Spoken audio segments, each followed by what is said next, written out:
de conectar en las redes sociales, es por eso el alambre. Bendito Dios Padre Celestial, a través de Jesucristo, nuestro Señor, nuestro Salvador, queremos pedirte, Padre, que nos perdones por nuestros pecados, por nuestras faltas, que son muchas, porque sabiendo hacer lo bueno y no hacerlo, nos cuenta como pecado. También te ofendemos a ti en pensamiento, en palabra, en obra. Padre, perdónanos por aquellas actitudes que nosotros tenemos con nuestros propios parientes y familiares. Perdónanos. Ayúdanos a no caer nuevamente, Padre, en la tentación de seguir pecando en lo mismo, reincidir en lo mismo.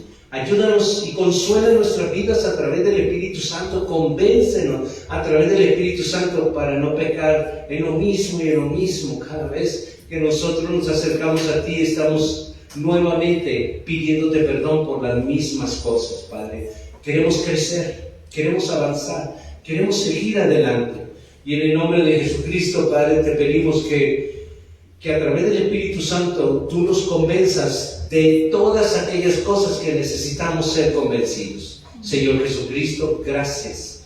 Reconocemos que tú estás aquí en medio de nosotros, porque escrito está que donde estamos 2 o 3 congregados, en tu nombre tú prometes estar en medio de nosotros. Y a ti echamos, porque tú dices en tu palabra, venid a mí todos los que están cargados y cansados, que yo os haré descansar. Y aquí estamos, necesitamos de tu descanso. Aquí estamos echando sobre ti toda carga, toda ansiedad, toda preocupación. Tú conoces lo que nos preocupa, Señor Jesucristo. Y tú estás aquí en medio de nosotros. Te pedimos tu ayuda. Porque sin ti reconocemos, como dice, yo soy la vid y tú ustedes los pámpanos. Ustedes sin mí nada son y nada pueden hacer. Y es verdad, pero contigo somos más que vencedores. En tu nombre, Señor Jesucristo, iniciamos este servicio y que sea el Espíritu Santo moviéndose con libertad en mí y a través de mí en este momento. Dame el denuedo para poder predicar tu palabra. En el nombre de Jesucristo declaro mi vida sujeta a la obediencia en Cristo Jesús. Amén. Amén. Volviendo a la muerte de cruz, ¿no? Muerte de cruz, no en la cruz, sino muerte de cruz. Es el poder del verdadero evangelio. ¿Saben por qué es el poder del verdadero evangelio? Porque si Jesús no hubiera muerto, de verdad, nada de esto fuera posible, porque nosotros estábamos perdidos, estábamos totalmente perdidos, no había nada que pudiera justificar nuestras vidas, nuestro comportamiento, nuestras actitudes, todo, todo estaba perdido, pero Él murió por nosotros. Amén. Imaginémonos un camino que tiene 2 direcciones, uno ancho, lleno de luces, entretenimiento, de apariencias religiosas que llevan a la perdición, y otro angosto, marcado por la muerte de cruz, que lleva a la vida eterna. La pregunta es clara. Imagínense, ¿qué camino estamos siguiendo como iglesia? ¿Qué camino? Nosotros tenemos que preguntarnos eso, porque ¿qué camino? Tenemos el ejemplo de la vida de Felipe el etíope con el eunuco, ¿verdad? Vamos a Hechos 8, 30 al 35. El que está parado es Felipe, el otro es el eunuco, el etíope.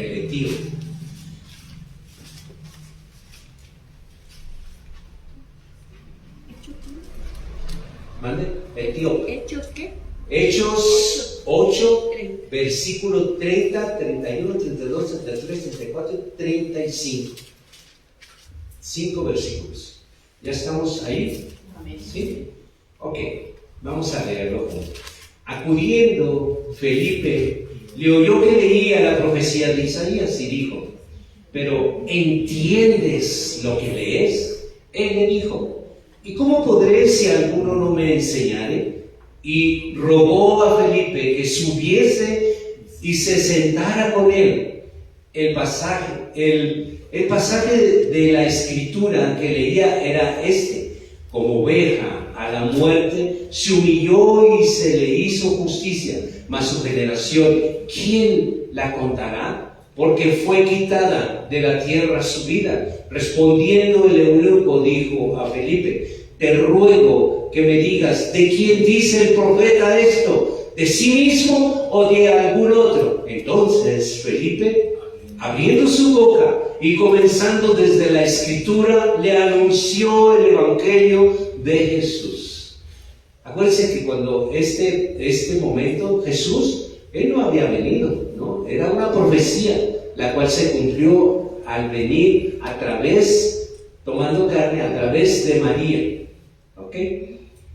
El etíope leía Isaías, pero no entendía. Felipe, lleno del Espíritu Santo, le explicó acerca de Jesús y aquel hombre fue transformado. ¿Cómo fue transformado? Les digo una cosa, la transformación viene por el bautismo. Porque dijo Jesús, es necesario que nosotros vamos a nacer de nuevo. Y estaba él hablando con alguien pero muy letrado, ¿ok? Un sacerdote muy letrado. Entonces, cuando él le dice, es necesario, se refiere a que de todas las cosas que nosotros hacemos, lo más necesario de todas ellas es nacer de nuevo. Pero nacer de nuevo es algo que implica un buen y verdadero bautismo. Cuando habla en Mateo capítulo 28, versículo 19, bautícenlos en el nombre del Padre. Resulta que el nombre del Padre es Jehová. Y por algo le está dando la orden, bautízalos en el nombre del Padre. Y luego continúa diciendo, bautízalos en el nombre del Hijo. Y el Hijo también tiene un nombre. Entonces hay una razón por cuál es el mandato. No dice bautizar, sí escrito está, bautízalos en el nombre del Padre, del Hijo y del Espíritu Santo, Mateo 28, 19. Pero es una orden y nosotros debemos de saber y tener el discernimiento. ¿Por qué nos está dando esa orden de bautizarlo en nombre el nombre? Porque el Padre tiene un nombre. Porque si no lo nombramos, su gloria no desciende sobre nuestras vidas a engendrar su nuevo hijo, su nueva hija. El nombre de Jesucristo no podemos quitarlo por el pronombre de hijo, porque si no nombramos en el nuevo nacimiento Jesucristo, entonces ese nombre que es sobre todo nombre, como no se nombró Jesucristo, no queda ningún nombre sobre tu nombre en esa nueva criatura que se supone que va a nacer de nuevo. Entonces, es falta de discernimiento cuando uno lo bautiza en el nombre del Padre, del Hijo y del Espíritu Santo te bautizo. Ahí no sucedió nada, solo sucedió un remojo, pero no un bautismo real. El bautismo es nacer de nuevo. ¿Y quién te engendró? ¿Cómo se llama tu papá? ¿Quién fue? O sea, pero me bautizaron en el nombre del Padre, pero deberías saber cómo se llama tu papá. Deberían haberte dicho, vas a nacer de nuevo. ¿Quién te va a engendrar en ese nuevo nacimiento? Y esa es la importancia de ser bautizado correctamente. Y correctamente es con el discernimiento de entender de que es una orden bautizarlos en el nombre de Jehová, de Jesucristo y del Espíritu Santo. Manipulan la palabra y dicen de que es que yo nací en esa iglesia. Perdón, la palabra de Dios no respalda eso. Cuando tú eres bautizado en el nombre de Jehová Dios, de Jesucristo y del Espíritu Santo, el Espíritu Santo te une a la familia de Dios, no a una iglesia, te une a la familia de Dios, que es mucho más importante entender eso, ¿ok? Todo eso le estaba explicando al etíope Felipe. Entonces él más adelante pues ya le dice, mira, ahí hay agua. ¿Qué impide que yo sea bautizado? Y al bautizarse, el Espíritu de Dios lo arrebató, se lo llevó a otro lado para que siguiera predicando el Evangelio a Felipe. Y ya el etíope siguió su camino solo, como un nuevo hijo de Dios. ¿Ven? Así también hoy muchos escuchan el Evangelio diluido, pero necesitan que se les predique el verdadero Evangelio. Cristo crucificado y resucitado. El Evangelio diluido entretiene, pero no salva. La cruz, la muerte de cruz, es la que confronta y transforma. El verdadero evangelio es lo que nosotros necesitamos oír constantemente, la centralidad. Esto tiene un centro y se llama Jesucristo.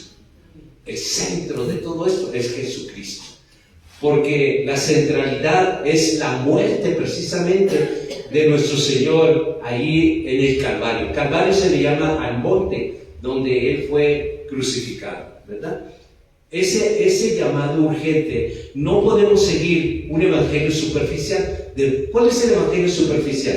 Es superficial cuando tú solamente entiendes de que ya me bautizaron en el nombre del Padre, el Hijo y el Espíritu Santo. Eso es muy superficial. Eso es muy superficial, porque no hay discernimiento. Profundo es el evangelio. Acuérdense que el evangelio no son letras planas. El evangelio tiene altura, tiene profundidad, tiene anchura. El evangelio es una persona, y esa persona se llama Jesucristo. No son letras. La letra mata, el espíritu vivifica.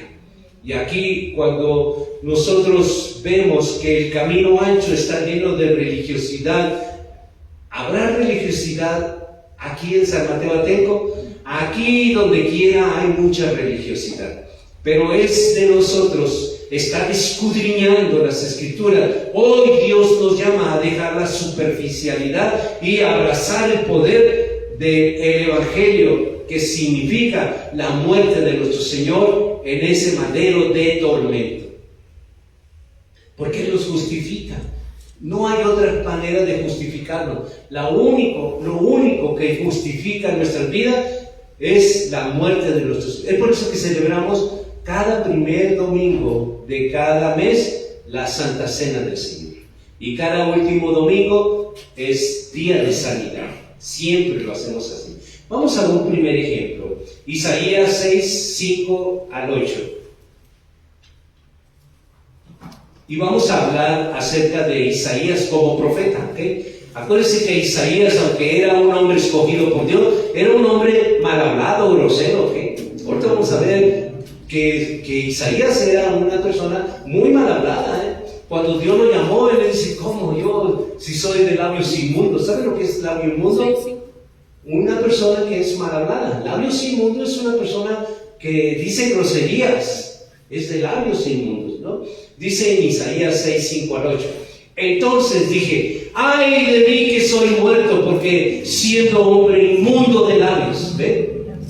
Inmundo de labios, y habitando en medio del pueblo que tiene labios inmundos, han visto mis ojos al Rey, Jehová de los ejércitos. Y voló hacia mí uno de los serafines, teniendo en su mano un carbón encendido, tomando del altar con unas tenazas, y tocando con él sobre mi boca, dijo: he aquí, esto toco tus labios, y es quitada tu culpa, y limpio tu pecado. Después oí la voz del Señor, que decía: ¿a quién enviaré y a quién irá por nosotros? Entonces respondí yo: heme aquí, envíame a mí. Gloria a Dios. Dios escoge lo más vil, lo más menospreciado. Así como Isaías era un grosero, mal hablado, de labios inmundos, Dios lo escogió. Y Él pone de su trono, de su gracia, un carbón encendido para quitar la inmundicia de nuestras vidas. Y lo sigue haciendo hasta ahora, hasta el día de hoy. Él sigue transformando nuestra manera de pensar, nuestra manera de hablar, nuestra manera de actuar. Todo Él transforma de una manera como a Él le agrada. El llamado de servir, heme aquí, envíame a mí, debe de ser la respuesta de todo creyente que ha reconocido que Dios es su Dios. La misión nuestra, en nuestra generación, así como Isaías fue enviado a su pueblo, nosotros somos enviados a anunciar el Evangelio aquí en nuestra comunidad de San Mateo Atenco. El Evangelio no solo quita la culpa, el Evangelio también da misión. Isaías pasó de impuro a ser mensajero. Así también Dios quiere transformar nuestras vidas. El verdadero Evangelio nos lleva a decir: heme aquí, envíame a mí. A eso nos lleva. Vamos a ver otro ejemplo. Vamos, por favor, a Lucas 8, versículo 2. Y vamos a ver a María Magdalena como nuestro ejemplo, ¿ok? De oprimida a ser testigo. Lucas 8, versículo 2. María fue liberada de 7 demonios, quiero recordarles, ¿ok? El Evangelio rompe cadenas de opresión y libera al cautivo. Dice Lucas 8:2, y a algunas mujeres que habían sido sanadas de espíritus malos y de enfermedades, María, que se llamaba Magdalena, de la que habían salido 7 demonios. De marginada, porque era una mujer endemoniada, Dios la levantó a ser testigo. La sociedad despreciaba, pero Jesucristo la levantó como la primera testigo de su resurrección. Fíjese qué contrariedad a aquellas personas religiosas que dicen que a la mujer cállate. La mujer no debe de hablar en una congregación. ¿Cómo? Si Jesucristo eligió a una mujer para que diera el mensaje más importante de que Él había resucitado, y escogió a una mujer, no escogió a un hombre, escogió a una mujer. ¿Por qué ahora dicen que Pablo le estaba diciendo a las mujeres cállense y si quieren hablar, hablen con sus maridos para que a través de ellos ustedes aprendan, pero yo no permito de que las mujeres hablen en la congregación? Lo que pasa es eso, la religiosidad te ciega, te impide ver el contexto completo de saber de que Pablo se refería no nomás a las mujeres. Estamos viendo este pasaje en 1 Corintios 14, donde habla a los profetas y les dicen cállate, en una palabra griega que dice segao. Segao significa cállate, y segao les decía a los profetas, porque si has de profetizar y no hay quien interprete, tú cállate, segao, les decía. Y también se refería a aquellos en la misma congregación de Corinto, 1 Corintios 14, todo ese capítulo habla de aquellos que estaban hablando lenguas en desorden, le decían si no hay intérprete, cállate, segao. Y también ahí estaban las mujeres. Y le estaban diciendo, no permito que las mujeres hablen.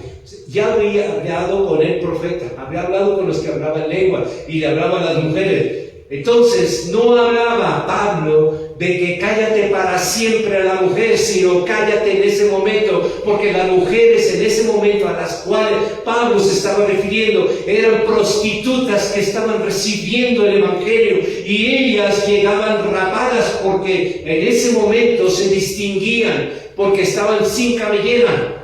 Y él les reprendía y les decían, cúbranse su cabeza, porque la mujer tiene por velo su cabellera. Pero no para que se pusieran una mantilla, no, sino su cabellera era el velo que Dios les había dado. Pero como ellas estaban rapadas, para distinguir, entonces ellas venían con todo el desorden que ellos vivían como prostitutas. Y entonces Pablo les explicaba y les decía, yo no tolero la indisciplina, el desorden. Por eso les decía, segao, que en griego significa cállate.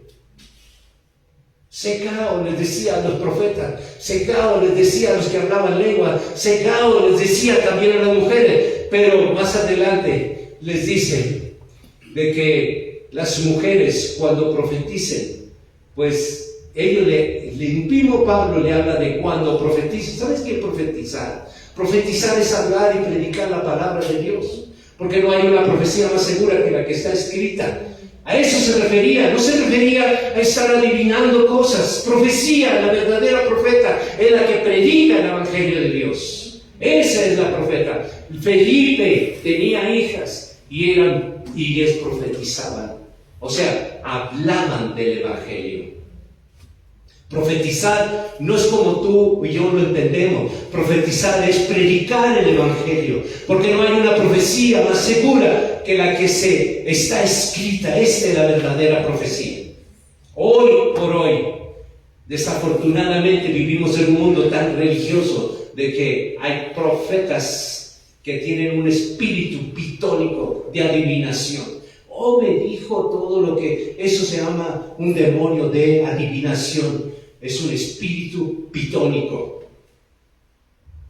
Cuando Pablo le da esa orden que no tolera que las mujeres hablen en la congregación, se refería solamente en ese momento que había un desorden, porque él estaba predicando y las mujeres así pelonas que no tenían cabellera, de verdad, e interrumpían cada rato, porque ellos no conocían, pero le decían, pero ¿me puedes explicar eso? Y era un desorden, y por eso Pablo enérgicamente le decía, cállate, secao.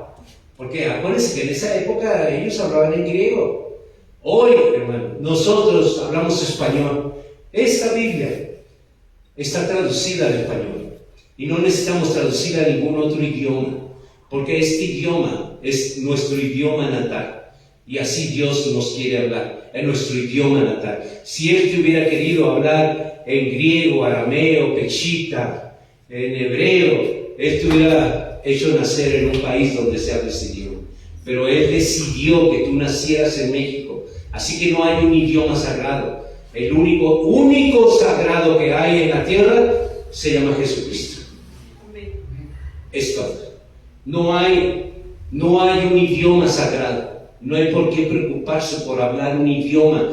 De verdad que crees que Dios se va a manifestar porque tú tratas de hablar griego, arameo, pechita, hebreo.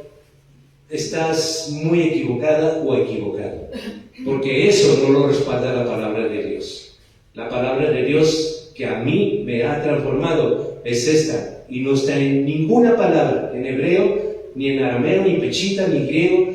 Conozco, como teólogo, conozco muchas raíces griegas y hebreas, porque el estudiar la palabra me es necesario, como teólogo, estudiar la profundidad de lo que quiere decir cada versión, cada versículo, cada pasaje.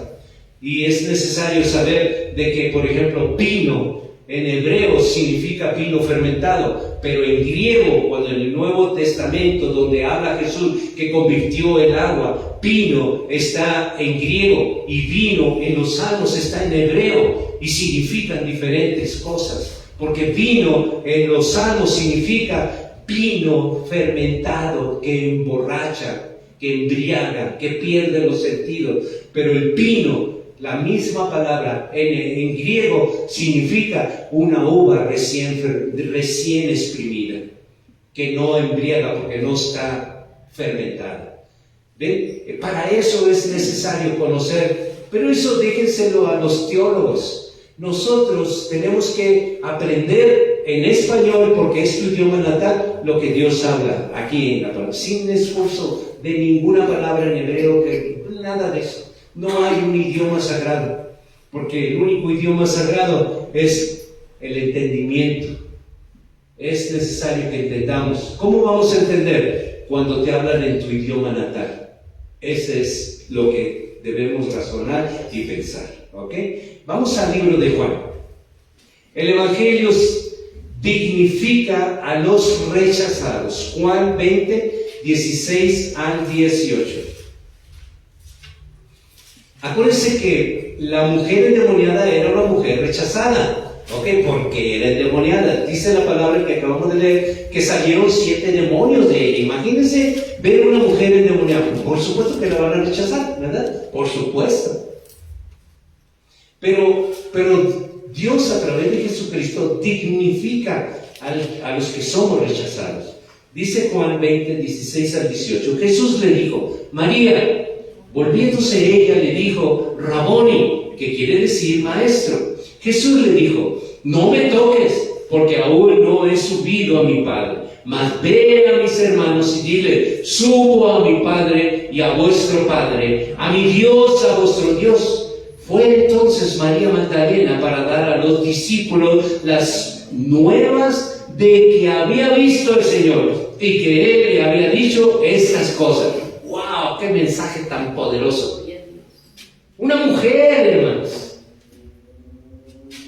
Una mujer. Jesucristo, porque ella había resucitado, Jesucristo escogió a Magdalena para llevarle a sus apóstoles el mensaje más importante de la humanidad, que él había resucitado.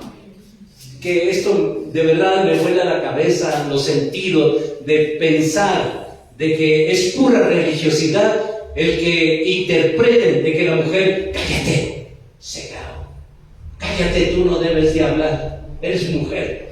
Eso es algo que no tiene ningún respaldo bíblico. ¿Sí me explico? Lo que sí tiene respaldo bíblico es que la mujer debe de abrir sus labios para predicar el Evangelio. Amén. Debe de abrirlo, abre tu boca, abre tus labios. Dios quiere usar tu vida, mujer. Esta mujer sí era una endemoniada, una despreciada, pero Jesús la escogió. Jesucristo se manifestó. Miren lo que les dijo. Porque ella quería tocarlo. Dijo, no. O sea, necesito subir a mi Padre para ser glorificado, ¿verdad? Pero le dice, fue entonces María Magdalena para dar a los discípulos nuevas. ¿Ven? ¿Qué importante fue eso? El mensaje más importante decidió Jesucristo dárselo a una mujer para que fuera a quién, a otras mujeres, no, a sus apóstoles, a los elegidos que caminaron con él. ¿Por qué no escogió a uno de ellos? Porque quería manifestar de que la mujer es bien importante para él. La mujer es bien importante para él. Y no son afiguraciones, son cosas que están escritas. La mala interpretación de 1 Corintios capítulo 14 es eso, una mala interpretación. Así como esa mala interpretación, también es tan mala la interpretación del bautismo de Mateo 28:19. Está mala interpretación. Porque lo dice un pastor, porque la mayoría lo dice, eso no significa la verdad. La verdad es la que está escrita. Esta es la verdad. Si yo les dijera, ¿saben qué? Yo tengo la verdad, les estaría mintiendo. Porque yo no soy Dios. La verdad está aquí. Y yo me esfuerzo por seguir este camino de la verdad. Pero la verdad no está en mí. La verdad está en Dios. La verdad está aquí. Por eso es por esa razón que debemos nosotros no mezclar nuestro idioma español con un idioma extraño que no es nuestro idioma. Eso no es correcto, es una mala interpretación que nos puede confundir. Imagínense cuando el nombre de Dios es Jehová. Si tú lo dices en otro idioma, que lo puedes decir, ¿no? Pero estás en un error. Porque, a ver, tú naciste allá con los hebreos, naciste con los griegos, naciste donde se habla pechita, naciste allá en ese territorio. No. ¿Y por qué naciste en México? Porque a Dios le plació que tú nacieras con eso y Él te dio un idioma y se llama español. Y resulta que hace muchos años eran unos monjes, Valera, apellido Valera, por eso se llama Reina Valera. Pues hay muchas versiones de la Reina Valera. Las traducciones de 1960, los teólogos que estudiamos mucho teología, Biblia, de verdad, les digo una cosa, hermano. Me estoy esforzando por cursar un doctorado en teología y lo estoy estudiando. Imagínense, ¿para qué me estoy esforzando tanto? Para darles más a ustedes.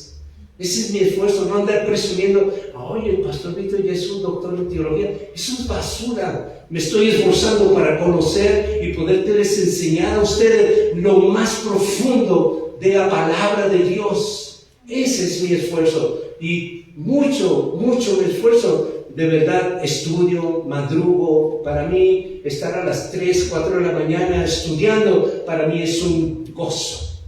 Porque estoy en las cosas de Dios. En cuanto ya amanece, pues ya me pongo a hacer otras actividades, pero te digo como teólogo, te digo, hablar el nombre de Dios en otro idioma no significa absolutamente nada. Al contrario, te puede confundir. A Dios en español se llama Jehová. Jesús es Jesús. Jesucristo es Jesucristo. Espíritu Santo, Espíritu Santo. Las palabras hebreas, arameas, pechita, griega, todo eso es en su país, pero aquí estamos en México.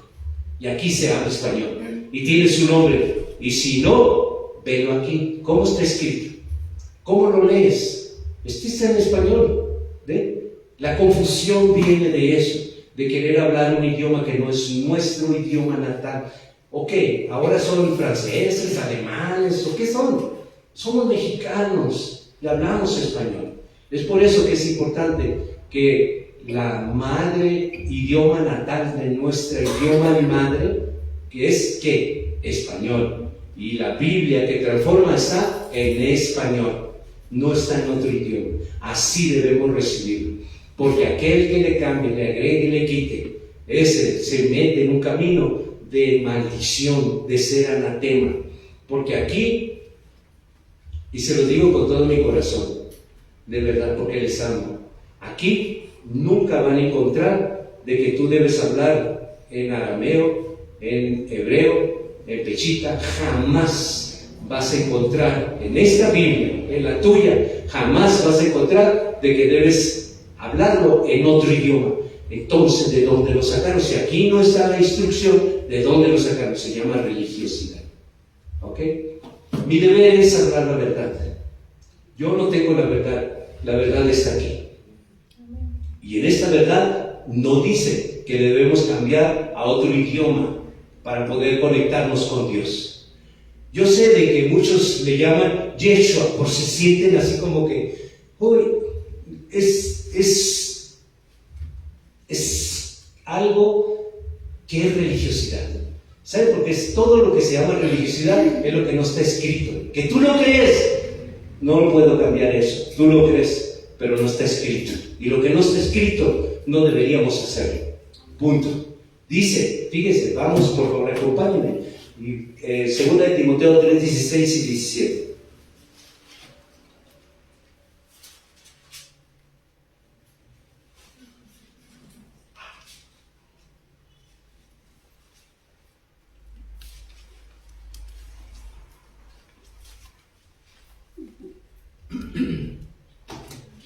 Segunda de Timoteo 3, 16 y 17. Dice la palabra de Dios así. Dice, toda la escritura es, y me voy a ir despacito porque quiero que lo comprendamos bien, ¿ok? Toda la escritura es inspirada por Dios y útil para enseñar, para redarguir, para corregir y para instruir en justicia, a fin de que el hombre de Dios sea perfectamente, enteramente preparado para toda buena obra. Entonces, de acuerdo a la palabra que está diciendo en el versículo, dice, si toda la escritura es inspirada por Dios y útil para enseñar y para redarguir, entonces ¿dónde dice de que debemos de cambiarle a otro idioma? Es que Jesús no hablaba español. Es por eso que tenemos que hablar como Jesús hablaba. A ver, ¿qué hablaba Jesús? Jesús hablaba griego. Y en muchas partes él hablaba pechita. En algunos pueblos él hablaba pechita. Entonces nosotros vamos a trabajosamente hablamos español y queremos hablar a un idioma que no es nuestro. Eso no te va a acercar a Dios. Toda la escritura es inspirada por Dios y provechosa. Lo único que te va a llevar es el conocimiento en tu propio idioma. Eso es la verdad. Porque está inspirada ya Dios. Tú no te tienes que inspirar en un idioma que no es el tuyo. Eso no viene de Dios. Y si viniera de Dios, entonces, si esta es la inspiración para enseñarme, entonces ¿dónde dice que yo debo de aprender un idioma que no es español? ¿Dónde dice, hermanos? Dígamelo, por favor. Porque si es así y usted me lo comprueba, entonces de aquí en adelante yo le voy a comenzar a hablar que conozco, porque para ser teólogo yo tuve que estudiar arameo, griego y pechita para poder saber la profundidad del Evangelio. ¿Ven? Pero nunca me van a ver a mí andar hablando en un idioma que no sea el español, porque no tiene sentido, porque toda la escritura es inspirada por Dios. Y yo no tengo que inspirarme nuevamente para pensar y hacernos pensar de una manera distinta. ¿Sí me comprenden, hermano? Escrito está. Bueno, la misión de anunciar el Evangelio es cuando tú lo entiendes. ¿Y cómo lo vas a entender? En tu propio idioma, ¿verdad? En tu propio idioma. Vamos a un tercer ejemplo, Mateo 8, 10 al 13. Dejemos eso a un lado, ¿ok? La verdad es importante, es muy importante que nosotros comprendamos. La verdad sí. De por sí la palabra en sí es difícil. Y si no la comprendemos, por Dios, entonces más aún se dobla lo difícil. ¿Me explico? Si en nuestro idioma se nos complica, porque hay muchas cosas que se nos complican. Ahora imagínate, agrégale a que te cambian el idioma. No, pues entonces de por sí ya me era difícil, ahora se me hizo más complicado, ¿no? Porque cuando hablamos de la raíz griega, quiero decirles una cosa. Fíjense la palabra, nomás una palabra les voy a decir, hablando en hebreo y hablando en griego, la misma palabra, pino. Esa palabra en griego significa uva recién exprimida. Pino en hebreo significa uva, jugo de uva fermentada. Eso significa, la raíz hebrea tiene un significado diferente a la raíz griega. Diferente, y es la misma palabra. ¿Ven? Entonces, los estudiosos de la Biblia, de los originales, debemos saber ese idioma y lo estudiamos, pero no para predicar. Lo estudiamos para conocer. ¿Ven? Nada más para eso, pero no para predicar ese idioma. Ok, vamos a Mateo 8, 10 al 13. Al oírlo Jesús, estamos hablando del centurión, un soldado romano, que era incrédulo y se transformó en un hombre de fe. Al oírlo Jesús se maravilló y dijo a los que le seguían: de cierto os digo que ni aún en Israel he hallado tanta fe. Y os digo que vendrán muchos del oriente y del occidente y se sentarán con Abraham e Isaac y Jacob en el reino de los cielos. Mas los hijos del reino serán echados a las tinieblas de afuera. Ahí será el lloro y crujir de dientes. Entonces Jesús dijo al centurión: ve, y como creíste, te sea hecho. Y su criado fue sanado en aquella misma hora. La fe rompe barreras, rompe culturas. El centurión era romano, extranjero y militar, pero su fe fue reconocida. Así nosotros también. Nosotros podemos tener muchas cosas, muchas enseñanzas, pero tu fe es la más importante. Lo más importante de todo. Podemos tener muchos errores, mala información, podemos tener malas enseñanzas, pero ¿saben qué? Tu fe es la que vale para Dios. Tu fe. Ten fe en Dios. Y no nomás creas en Dios, ahora créele a Dios. Hay que creerle a Dios. Como el centurión, ¿verdad? Él le creyó, le dijo: ve a mi casa. No, porque yo sé lo que es tener autoridad. Porque yo le digo a aquel: ve, y va. Y va a hacer lo que yo le dije. Así que si tú dices que sea sano, él será sano. Y él, digo, se maravilló de su fe, ¿no? Porque le dijo: solo di la palabra y él será sano. Amén. Y así fue. Y Él quiere que también nosotros creamos. Vamos a otro ejemplo. El ejemplo que quiero traerles a ustedes es de Esteban, Hechos 7, 55 al 60. Esteban fue un hombre de fe, pero que fue muerto a pedradas. ¿Okay? ¿Y saben quién lo mandó matar? Saulo, que ahora conocemos como Pablo. Porque acuérdense que Saulo era una persona maldita, de verdad, que no se tentaba el corazón en arrastrar a la gente, al pueblo cristiano. Y hasta fue con los sacerdotes y le dijo: solo dame cartas, porque allá en Damasco hay gente cristiana y los quiero arrastrar porque dice que cuando se presentó, él respiraba muerte, ¿no? Así, enfurecido: dame esas cartas porque voy a ir a Damasco a arrastrar a estos cristianos. Y ese mismo Saulo mandó matar a Esteban. Fíjense, vamos a Hechos 7, 55 al 60.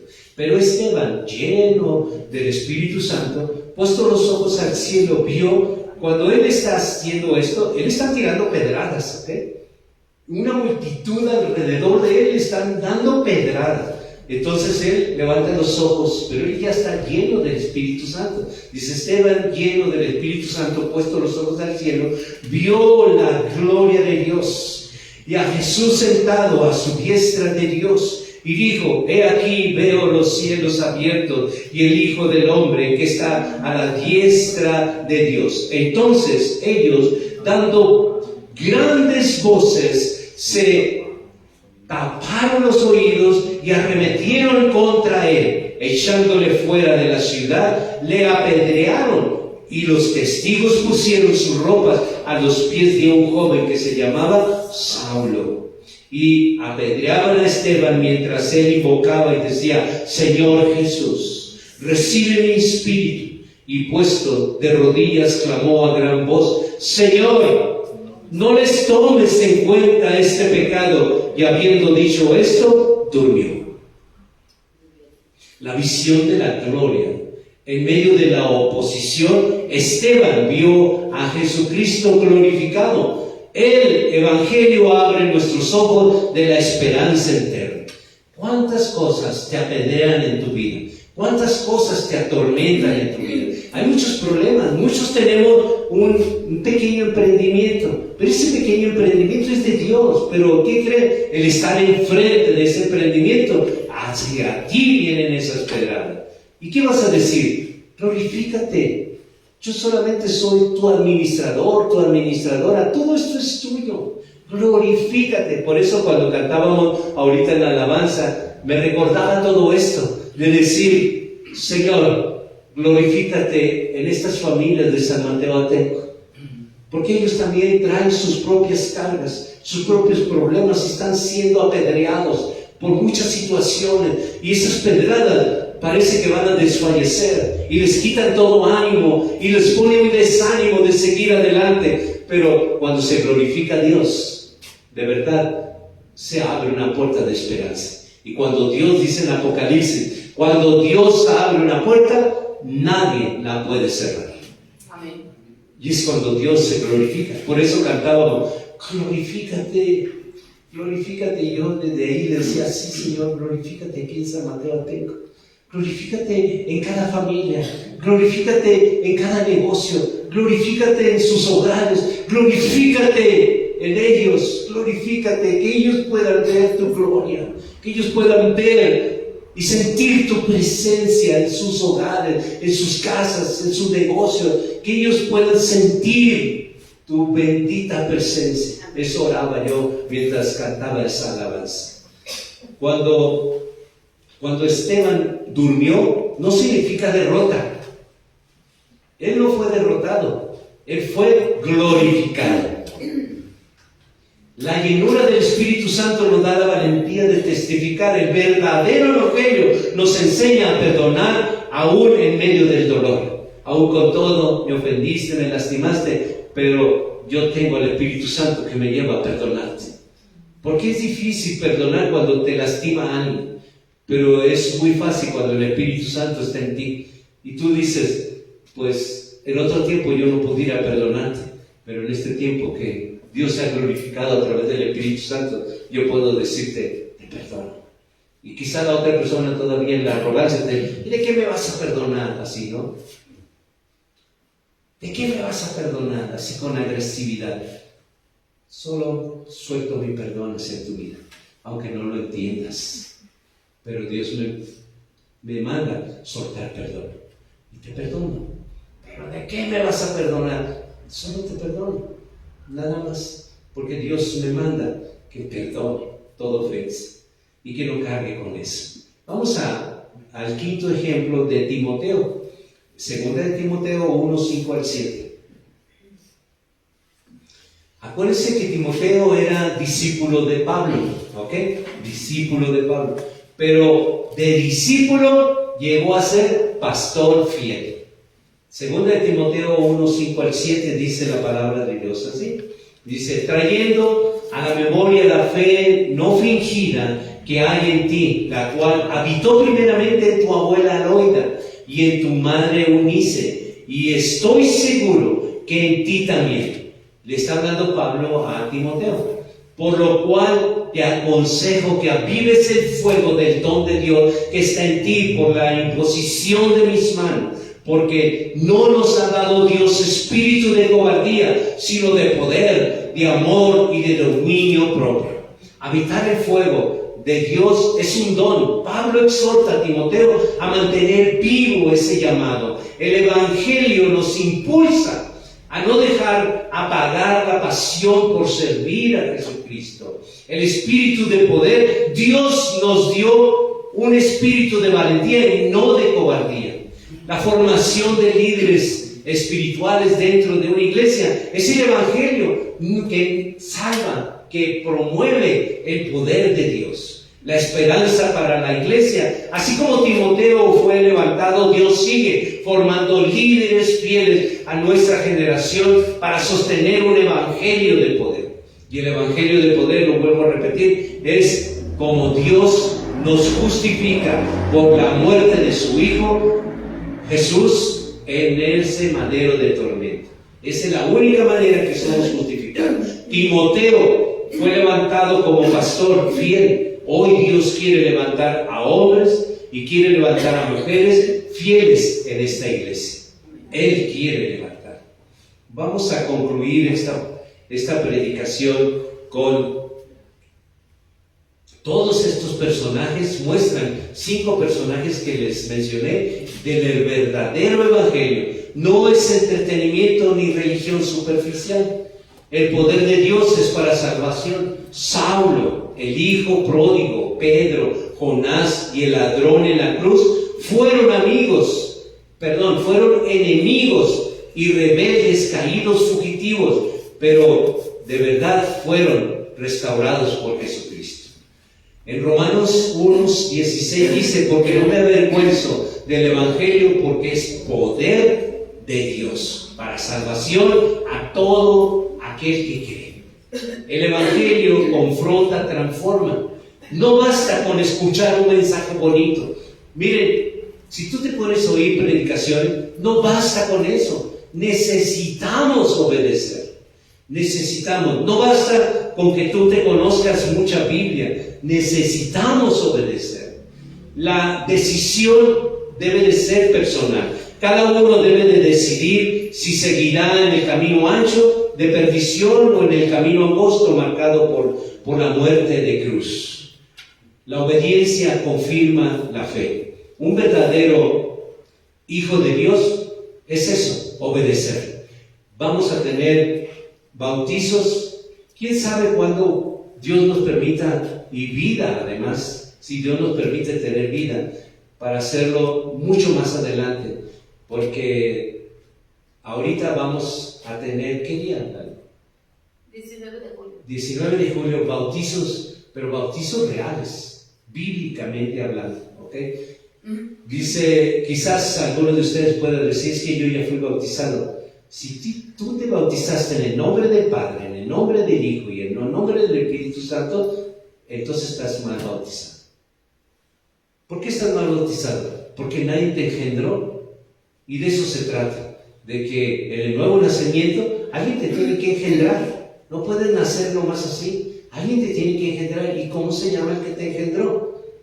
Pues nadie me lo dijo, pero la palabra dice en Mateo 28, versículo 19: bautízalos en el nombre del Padre, del Hijo y del Espíritu Santo. ¿Sabían ustedes que todo esto hay mucha revelación? Y sin revelación, la letra mata, el Espíritu es el único que vivifica. ¿Y qué hace el Espíritu? Vivifica la palabra para que tú la entiendas y la comprendas y la obedezcas de acuerdo a la revelación. ¿Saben que la revelación es lo más importante de la palabra de Dios? La revelación. Si no hay revelación, ese siervo de Dios está pasando por el engaño y está guiando ciego él a otros ciegos, porque no tiene revelación. La revelación es sumamente importante para leer las Sagradas Escrituras. Si no hay revelación, la letra mata. El Espíritu es el único que vivifica. Y cuando hay Espíritu es cuando hay revelación. Eso es sí o sí. Así es el Evangelio. Frases, hermano, quiero decirle alguna frase. El Evangelio no es cómodo. El Evangelio es muerte. La muerte, nosotros tenemos que morir a nuestra carne, a nuestros gustos, a lo que queremos hacer. Es muerte. Hoy es el día. Mañana no sabemos. Hoy es nuestra decisión. Hoy Dios te llama a reconciliarte con Él. La muerte de cruz que padeció nuestro Señor en el Calvario, esa muerte de cruz es el Evangelio. Ese es el Evangelio que tenemos que obedecer. La gracia transforma vidas y nosotros somos salvos por gracia. No somos salvos por ninguna obra, somos salvos por gracia. El Evangelio no es el entretenimiento, es poder de Dios. El perseguidor, ¿se acuerdan? El perseguidor de Saulo se convirtió en apóstol, el rebelde en un hombre restaurado. Hoy Dios te llama, deja tu rebeldía, tu indiferencia, tu pecado y reconcíliate con Dios, obedeciéndolo a Él. ¿Ok? Vamos a orar, hermano. Les pido que se pongan sobre sus pies por respeto a Dios. ¿Ok?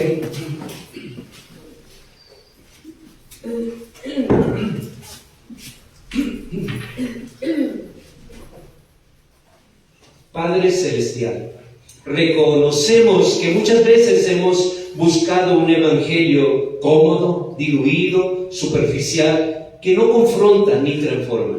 Hoy decidimos volver a la muerte de cruz, el verdadero evangelio que trae vida, arrepentimiento y santidad. Señor Jesucristo, te damos muchas gracias porque tu muerte y tu resurrección, esta es nuestra salvación. Tú eres el único camino, la única verdad y la única vida. Hoy renunciamos a las tinieblas y abrazamos tu muerte de cruz como centro de nuestra fe. El Espíritu Santo despierta nuestra conciencia y quebranta nuestro corazón y llévanos a una vida diferente, marcada por la obediencia y consuelo. En tu presencia, Padre, hay que estar en consagración para que San Mateo Atenco sea alcanzado y sea testimonio vivo de tu poder del Evangelio. Que no se avergüence nadie de esa muerte que tú tuviste en ese Calvario. Que prediquemos con valentía tu verdad. Hoy clamamos, transforma a los rebeldes y transforma y restaura a los caídos. Levántalos con poder. Y a los incrédulos, hombres y mujeres, que sean hombres y mujeres de fe. Y a los fugitivos en obedientes. Y a los condenados en salvos. Que tu gracia nos alcance y nos envíe como mensajeros fieles. En Jesucristo, nuestro Señor, nuestro Salvador, oramos. Amén. Amén.